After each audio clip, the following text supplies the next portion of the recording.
اللہ کے نبی صلی اللہ علیہ وسلم نے فرمایا کہ من لزم الاستغفار جعل اللہ له من كل ضيق مخرجا ومن كل هم فرجا ورزقه من حيث لا يحتسب، کہ جو شخص بھی کثرت سے استغفار کرتا ہے اور استغفار کو لازم پکڑتا ہے، اللہ رب العالمین اس کے لیے ہر تنگی سے، ہر ڈیفیکلٹی سے ایک وے آؤٹ نکال لیتا ہے۔ اللہ رب العالمین اس کے لیے ایک راستہ نکال دیتا ہے، اور ہر پریشانی سے، ہر غم سے اللہ رب العالمین اسے نجات دیتا ہے۔ وَرَزَقَهُ مِنْ حَيْثُ لَا يَحْتَسِبُ، اور اللہ رب العالمین اسے ایسی جگہ سے رزق عطا کرتا ہے جہاں سے اسے گمان بھی نہیں ہوتا۔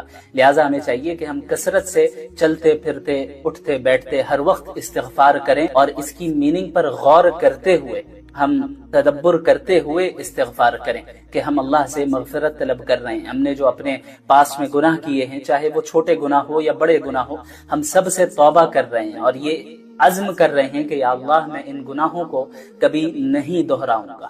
اللہ رب العالمین پر توکل کرنے کا ہرگز یہ مطلب نہیں ہے کہ ہم اسباب کو اختیار کیے بغیر اور اپنی طرف سے محنت کیے بغیر اللہ پر بھروسہ کرتے رہیں اور مصیبت کے ٹل جانے اور کام کے پورا ہو جانے کا انتظار کرتے رہیں، بلکہ حقیقی توکل یہ ہے کہ ہم اپنی استطاعت کے بقدر مکمل کوشش کریں، محنت کریں، اسباب کو بھی اختیار کریں، اور پھر اس کے بعد مکمل طور پر اللہ رب العالمین پر اطمینان کے ساتھ بھروسہ رکھیں۔ اللہ رب العالمین نے قرآن کریم میں فرمایا وَمَن يَتَوَكَّلْ عَلَى اللَّهِ فَهُوَ حَسْبُهُ، کہ جو شخص بھی اللہ پر توکل رکھے گا اللہ اس کے لیے کافی ہے، یعنی اللہ اس کے لیے ہر چیز سے کافی ہے، اللہ اس کا حامی و ناصر ہے۔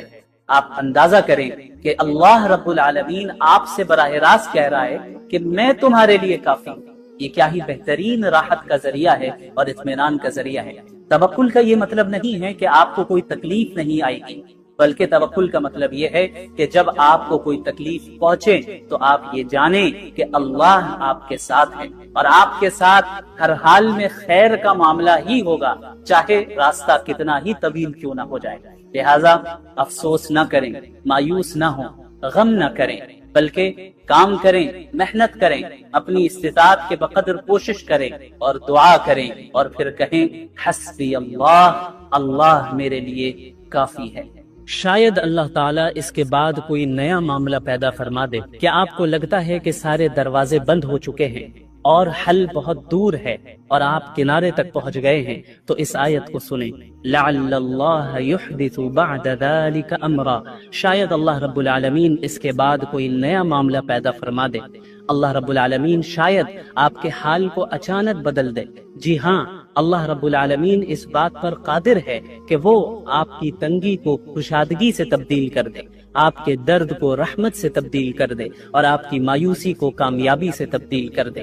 کتنی بار ایسا ہوا کہ آپ نے کسی لمحے کو آخری سمجھا اور وہی لمحہ آپ کے گمان سے زیادہ خوبصورت آغاز بن گیا۔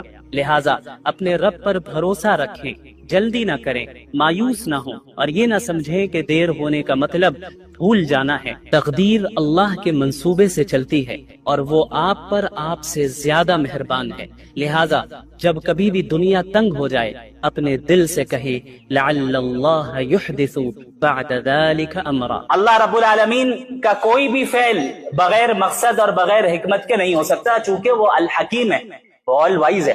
اللہ رب العالمین نے جب اس دنیا کو بنایا تو ظاہر ہے اس کے پیچھے حکمت ہے، اس کے پیچھے مقصد ہے، اور وہ مقصد اور حکمت یہ ہے کہ اللہ رب العالمین اس دنیا میں ایک ایسی مخلوق کو بھیجے جس کا امتحان لیا جائے، اور وہ مخلوق کون ہے؟ انسان ہے، بنی نوع آدم ہے۔ اور اللہ کے نبی صلی اللہ علیہ وسلم نے جو بیان فرمایا متعدد روایتوں میں، اور اللہ رب العالمین نے قرآن کریم میں متعدد آیتوں میں بیان فرمایا کہ اس دنیا میں آنے کا مقصد ایک انسان کا کیا ہے۔ اللہ نے قرآن کریم میں سورۃ الذاریات میں فرمایا وَمَا خَلَقْتُ الْجِنَّ وَالْإِنسَ إِلَّا لِيَعْبُدُونَ، کہ ہم نے جن و انس کو پیدا ہی اس لیے کیا ہے تاکہ وہ میری عبادت کریں اور مجھے راضی کریں۔ اور عبادت کا مطلب بھی سمجھ لیجئے اچھے طریقے سے، عبادت ہر اس کام کو کہتے ہیں جو اللہ کو راضی کرنے کی غرض سے کیا جائے، اجر و ثواب کو حاصل کرنے کے لیے کیا جائے، اور شریعت کے دائرے اور شریعت کے اصول کے موافق کیا جائے، وہ عبادت ہے۔ انسان کی پوری زندگی در حقیقت عبادت ہے، ایک مومن کی پوری زندگی در حقیقت عبادت ہے۔ اسی لیے علماء کرام نے عبادت کی 2 قسمیں بیان فرمائی، ایک ہے عبادت بالواسطہ اور ایک ہے عبادت بلا واسطہ، ایک ہے ڈائریکٹ عبادت۔ مثلا ابھی ہم نے نماز ادا کی مغرب کی، یہ جو ہم نے رکوع کیا، یہ سجدہ کیا، قرآن کی تلاوت کی، اس کا بنیادی اور ڈائریکٹ مقصد اللہ کی عبادت کرنا ہے کہ نہیں ہے؟ اسی طرح عبادت کی ایک اور قسم ہے عبادت بالواسطہ، کسی چیز کے ذریعے عبادت کرنا، انڈائریکٹ عبادت جسے ہم کہہ سکتے ہیں۔ مثلا ہم کھانا کھا رہے ہیں، نبی کی سنت کے مطابق کھا رہے ہیں اور اس نیت سے کھا رہے ہیں کہ اللہ راضی ہو جائے اور یہ جو قوت کھانے سے مجھے ملے گی میں اللہ کے دین کے لیے صرف کروں گا، یہ بھی عبادت ہے۔ ہم تجارت کر رہے ہیں، بزنس کر رہے ہیں، بزنس کو شریعت کے اصولوں کے تحت کر رہے ہیں، نبی کی تعلیمات کے مطابق کر رہے ہیں اور اس نیت سے کر رہے ہیں کہ اس کے ذریعے جو مجھے پروفٹ ملے گا انشاءاللہ اس کا ایک حصہ میں اللہ کے دین میں لگاؤں گا، اپنے بچوں اور گھر والوں کو پالوں گا، پرورش کروں گا، یہ بھی عبادت ہے۔ تو ایک مومن کی پوری زندگی در حقیقت عبادت ہے۔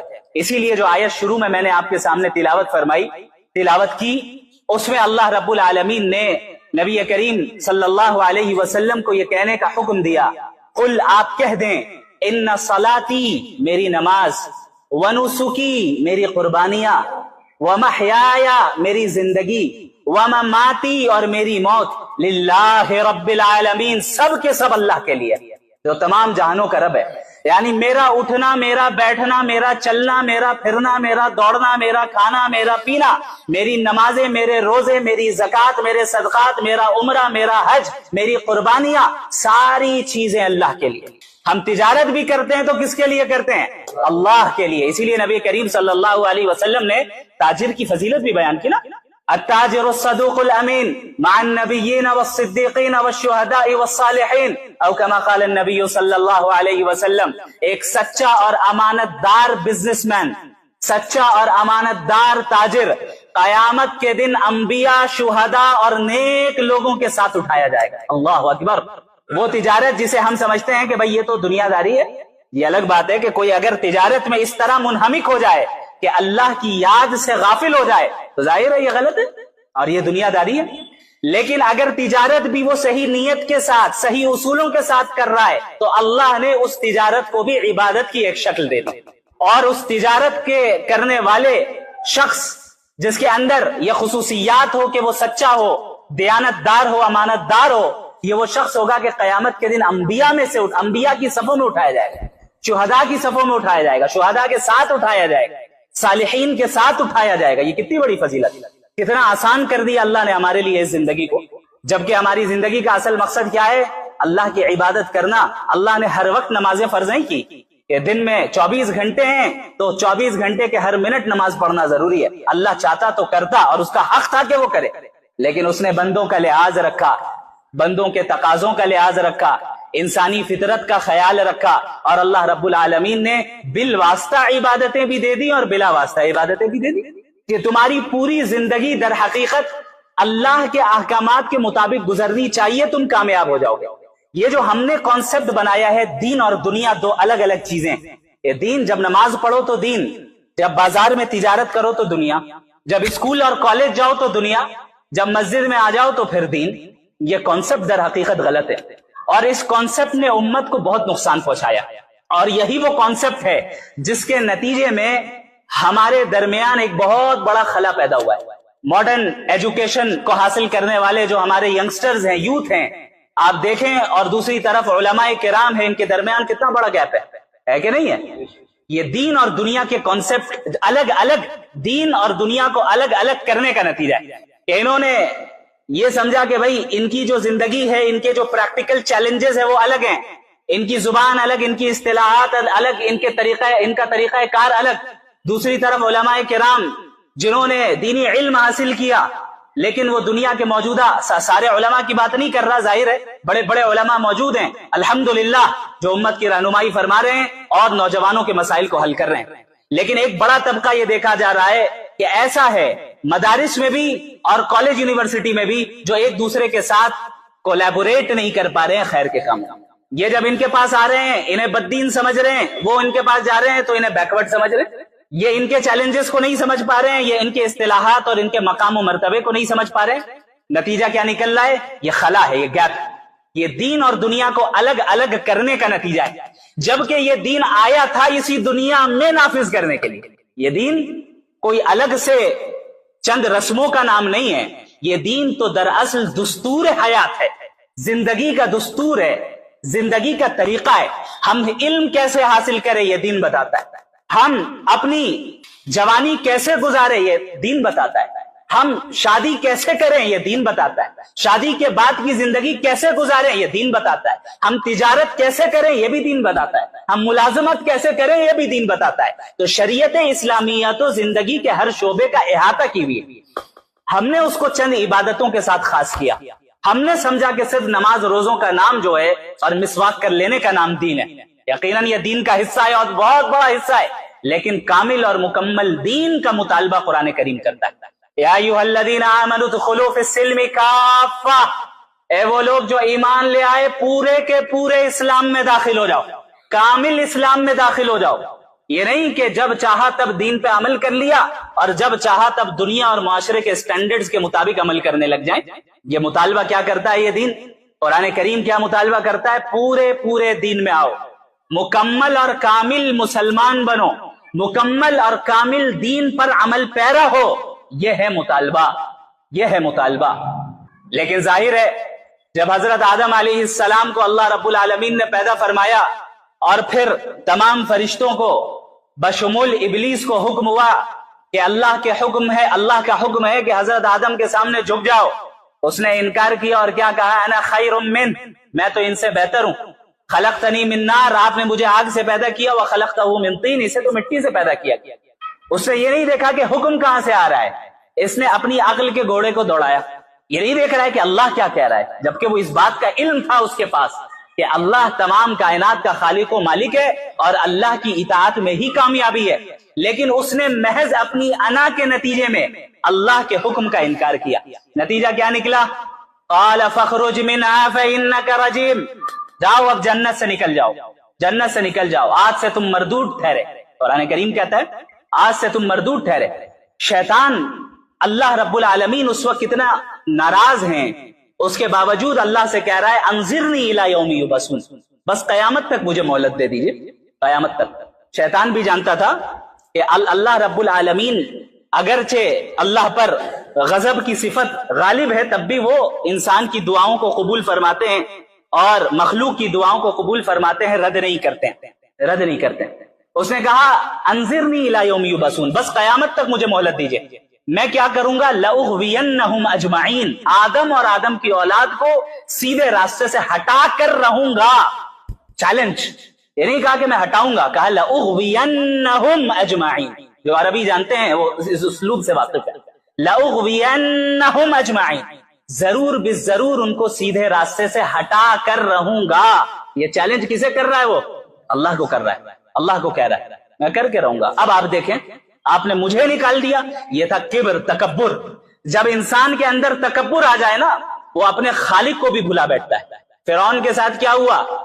اقتدار اور حکومت کا نشہ اس پر ایسا سوار ہوا کہ اس نے اپنے آپ کو رب ڈکلیئر کیا کہ انا ربکم الاعلی، میں تمہارا سب سے بڑا رب ہوں۔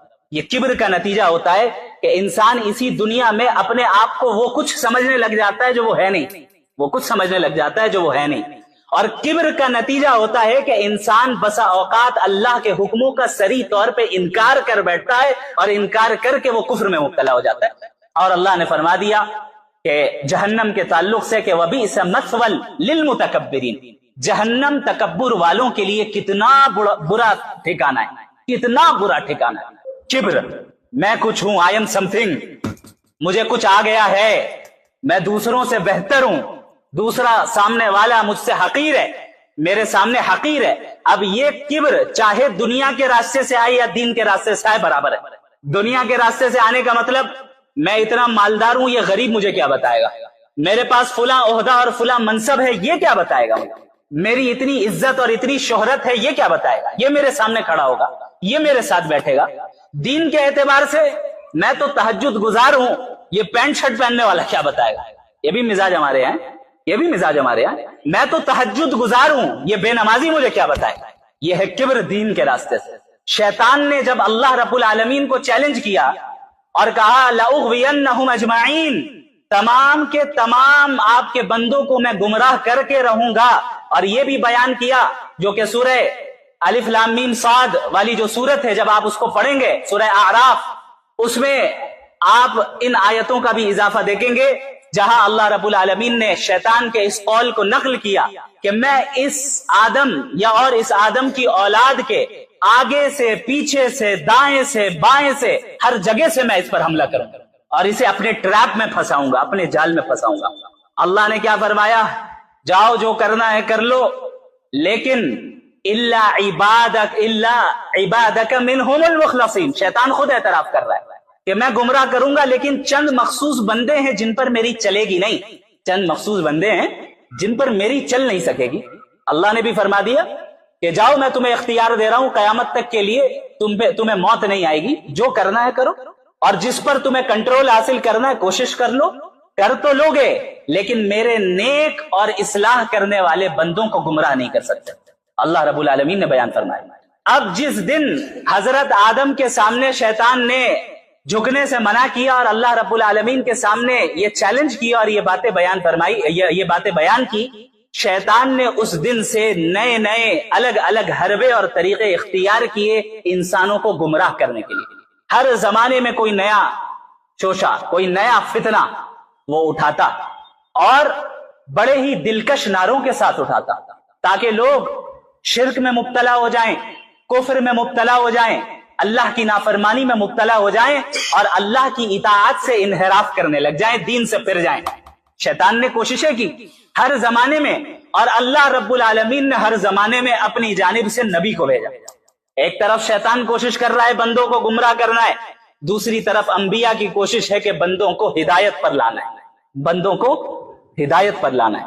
تمام انبیاء علیہ السلام بشمول محمد الرسول اللہ صلی اللہ علیہ وسلم خاتم النبیین اس دنیا میں بھیجے ہی اس لیے گئے تاکہ تمام انسانوں کو گمراہی سے نکال کر اللہ کی اطاعت میں لگا دے اور اللہ کی غلامی میں لگا دے۔ اب یہ دو طاقتیں ہیں، شیطانی طاقت اور انبیائی طاقت، یا یوں کہیں کہ شیطانی طاقت اور رحمانی طاقت، اور ان دونوں طاقتوں کے درمیان ہمیشہ سے کانفلکٹ جاری ہے، کشمکش جاری ہے۔ بظاہر ایسے حالات تاریخ میں بھی گزرے جہاں ایسا محسوس ہوا کہ شیطانی طاقتوں کو مکمل غلبہ حاصل ہونے والا ہے۔ اب شاید یہ رحمانی طاقت اور انبیائی طاقت شکست کھا جائے۔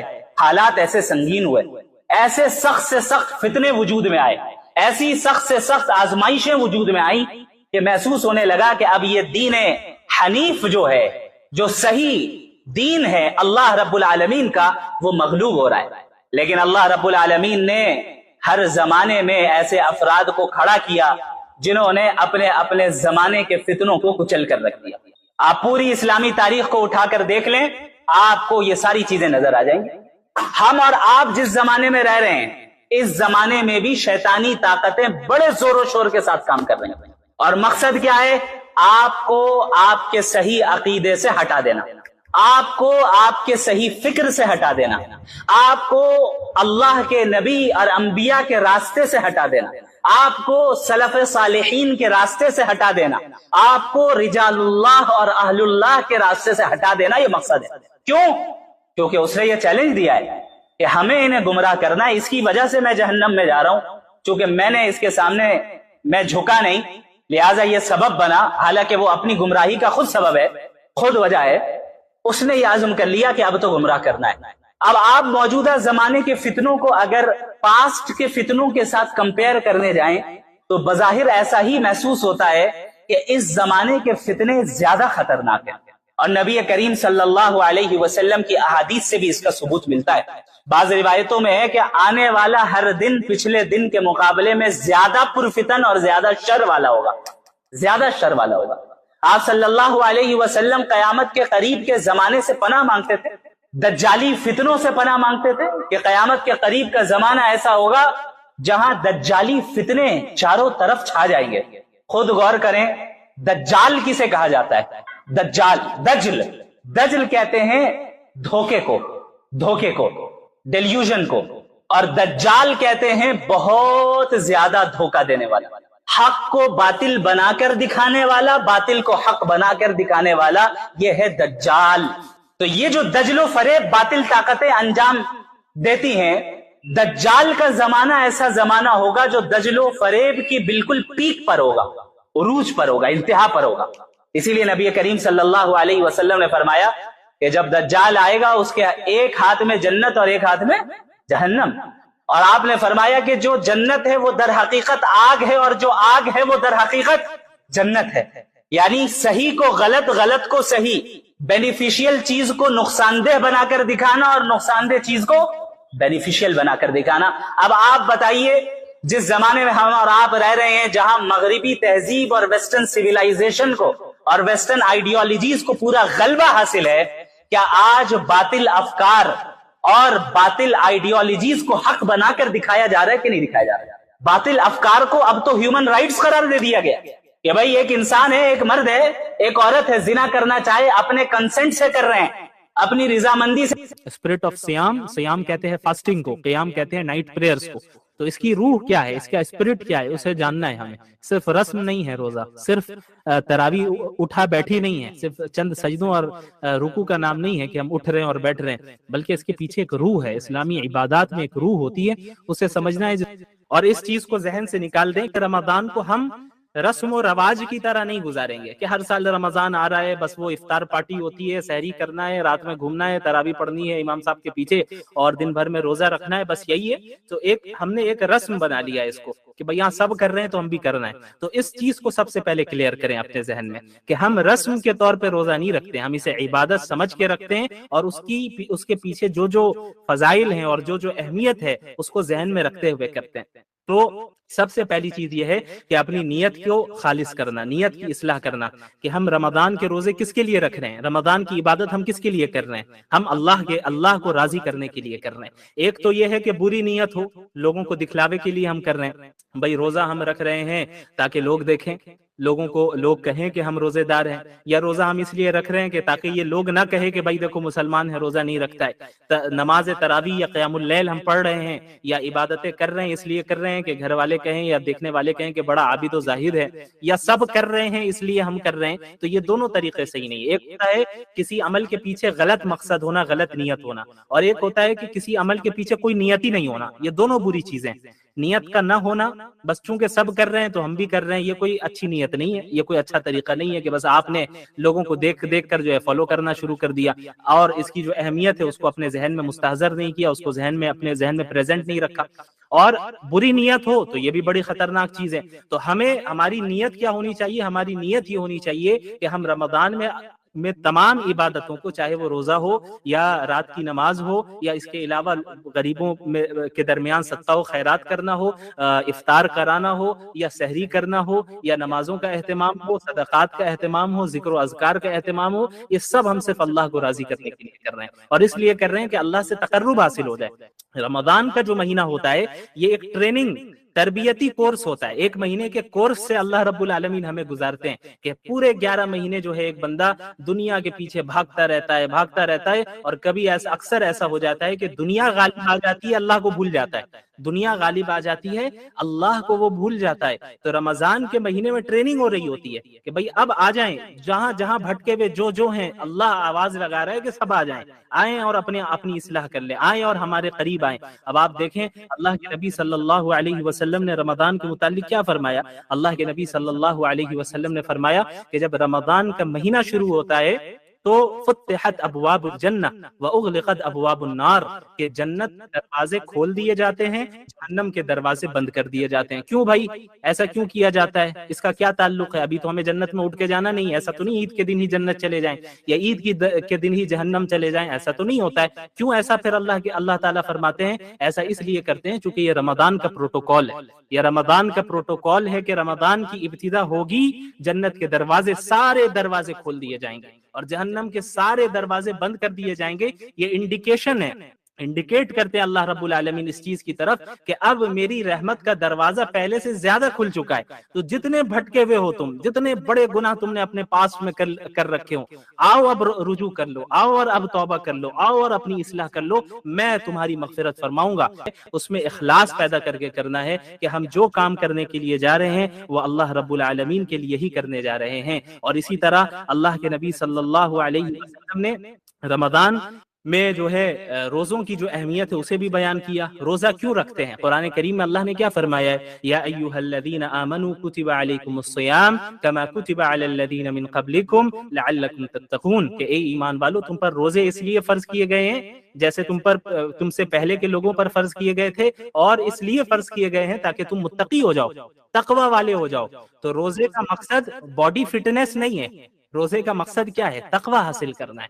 بعض لوگ سائنٹیفک بینیفٹس کو روزے کا مقصد قرار دیتے ہیں، یہ غلط بات ہے. ابھی آپ جو ہے وہ ڈائٹری اینڈ سلیپنگ ہیبٹس کے اوپر بھی جو ڈاکٹر صاحبہ آئیں گی وہ گفتگو کریں گی، تو سائنٹیفک بینیفٹ بھی ہو سکتا ہے بعض بتائیں، تو اسے بھی اچھے سے سننا ہے. لیکن یہ یاد رکھنا ہے کہ وہ سائنٹیفک اور میڈیکل بینیفٹس روزے کا مقصد نہیں ہے، وہ روزے کے فائدے ہیں، سیکنڈری درجے کی چیزیں ہیں. وہ اصل مقصد کیا ہے روزے کا؟ عبادات کا اصل مقصد کیا ہے؟ اللہ کو راضی کرنا اور تقوی حاصل کرنا. تقوی کہتے کسے ہیں؟ حضرت عمر بن خطاب رضی اللہ عنہ نے ایک مرتبہ حضرت عبداللہ بن مسعود رضی اللہ عنہ سے سوال کیا کہ بتائیں آپ کہ تقوی کسے کہتے ہیں؟ تو حضرت عبداللہ بن مسعود رضی اللہ عنہ نے فرمایا کہ اے امیر المومنین، کیا آپ نے کبھی ایسے راستے سے گزرے ہیں کہ چاروں طرف یا دونوں طرف سے دھاردار جو ہے درخت یا جو ہے وہ پیڑ پودے ہوں کانٹے والے، جس میں چاروں طرف سے کانٹے لگے ہوں اور بیچ میں راستہ بالکل پتلا ہو؟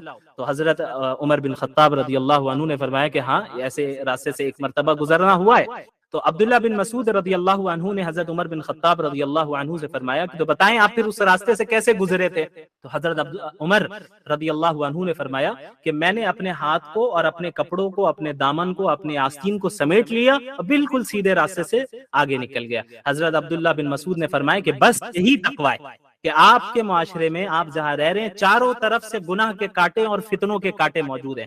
آپ اپنی دنیا کو سمیٹ لیں، اپنے آپ کو سمیٹ لیں، ان فتنوں سے نہ اپنی آستین کو پھنسائیں، نہ اپنے دامن کو پھنسائیں، نہ اپنے ہاتھ کو، نہ اپنے جسم کے کسی حصے کو پھنسائیں، اپنے آپ کو سمیٹ کر بس صراط مستقیم پر سیدھا چلتے چلے جائیں. یہی تقوی ہے، یعنی اللہ کا لحاظ رکھنا، اللہ کا لحاظ رکھنا، گناہوں سے اپنے آپ کو دور رکھنا، یہ جو ہے تقوی ہے. اور روزے کا مقصد ہی یہ ہے. روزے میں کیا ہوتا ہے؟ ایک انسان حلال چیزوں سے بھی رکتا ہے اللہ کے حکم سے. اب آپ بتائیے، ایک گلاس پانی جو آپ پیتے ہیں، ابھی افطار کے لیے دسترخوان آپ نے بچھا دیا، فروٹس لگا دیے، پکوڑے لگا دیے اور سموسے آپ نے لگا لیے، پانی اور روح افزا اور ساری چیزیں رکھ لی آپ نے اپنے ساتھ، پانی موجود ہے، اس ایک گلاس ہے جس میں وہ پانی ہے جسے آپ کو پینا ہے، لیکن ابھی مغرب کا وقت نہیں ہوا ہے، تو ابھی آپ کے لیے وہی پانی پینا جائز نہیں ہے، حرام ہے. لیکن جیسے ہی مغرب کا وقت ہوگا تو وہی پانی پینا، وہی پانی جو اسی گلاس میں رکھا ہے وہی آپ کے لیے جائز ہو جائے گا، بلکہ ضروری ہو جائے گا، کیونکہ آپ کو روزہ بھی ٹائم پہ کھولنا ہے. تو یہ آخر کیا مسئلہ ہے؟ پانی تو وہی ہے، کوئی الگ پانی تو نہیں ہے. وہ پانی جو ابھی 1 منٹ پہلے جس کو پینا جائز نہیں تھا، اب 1 منٹ کے بعد اس کو پینا جائز ہو گیا، بلکہ ضروری ہو گیا. یہ آخر کیا مسئلہ ہے؟ ایسا کیوں ہوا؟ یہ اللہ کے حکم کی وجہ سے ہوا، کہ اصل اللہ کا حکم ہے. اللہ کا حکم جہاں کہے گا، اللہ نے جہاں کہہ دیا یہاں رک جاؤ، بس ہمیں رک جانا ہے. اللہ نے جہاں کہہ دیا بس آگے بڑھو، ہمیں آگے بڑھنا ہے. یہ ہے ایک متقی مومنین کی صفت، متقی کی صفت اور مومن کی صفت، کہ اللہ کے حکم کے سامنے اپنی چیز کو سرنڈر کر دینا ہے، اپنی چیز کو، اپنی خواہشات کو پیچھے ڈال دینا ہے. تو رمضان میں تربیتی کورس ہے، یہ ٹریننگ ہوتی ہے پورے سال کے لیے. کیا ٹریننگ ہوتی ہے؟ کہ جس طریقے سے رمضان کے مہینے میں آپ اللہ کے حکم سے حلال چیزوں سے رک رہے ہیں ٹیمپرری طور پہ، صبح صادق سے لے کر غروب وقت تک آپ کھانے پینے سے اور سیکشول ریلیشن سے آپ اپنے آپ کو دور رکھ رہے ہیں، رکھنا ہے، ضروری ہے، فرض ہے، ورنہ آپ گنہگار ہوں گے. اللہ کے حکم سے جو ہے آپ نے حلال چیزوں کو وقتی طور پہ آپ اپنے آپ کو آپ نے دور کر لیا. تو یاد رکھیے پورے سال رمضان کے علاوہ باقی 11 مہینوں میں بھی وہ چیزیں جو اللہ نے آپ پر پرماننٹلی حرام کی ہیں، اللہ کے حکم کے پیش نظر اس سے بھی دور رہنا ہے. یہ ہے ٹریننگ. رمضان کا اصل مقصد یہ ہے. لیکن ہمارے یہاں رمضان کو بس ایک کھیل کود اور ایک جو ہے بس کھانے پینے کا مہینہ بنا دیا گیا ہے۔ ہمارے یہاں بس جو ہے خواہ کے نعروں اور جو ہے خواہ کے پروگرامز اور افطار پارٹی اور سحری پارٹی، ہم بس اسی میں رہتے ہیں۔ یہ جو ہے یہ جو ہمارے ذہن میں وسوسے آتے ہیں، یہ شیطانی وسوسے جو رمضان سے پہلے اور زیادہ آتے ہیں، چونکہ شیطان کو پتہ ہے کہ ابھی رمضان آئے گا، مجھے قید کر لیا جائے گا۔ اللہ کے نبی صلی اللہ علیہ وسلم نے فرمایا کہ وَصُفِّدَتِ الشَّيَاطِينَ، کہ شیاطین کو رمضان کے مہینے میں قید کر دیا جاتا ہے، جو سرکش شیاطین ہوتے ہیں، جن کا کام ہوتا ہے لوگوں کو ایمان سے اور اسلام سے دور کرنا، انہیں قید کر دیا جاتا ہے۔ تو شیطان بھی رمضان سے پہلے بندوں کے اپنے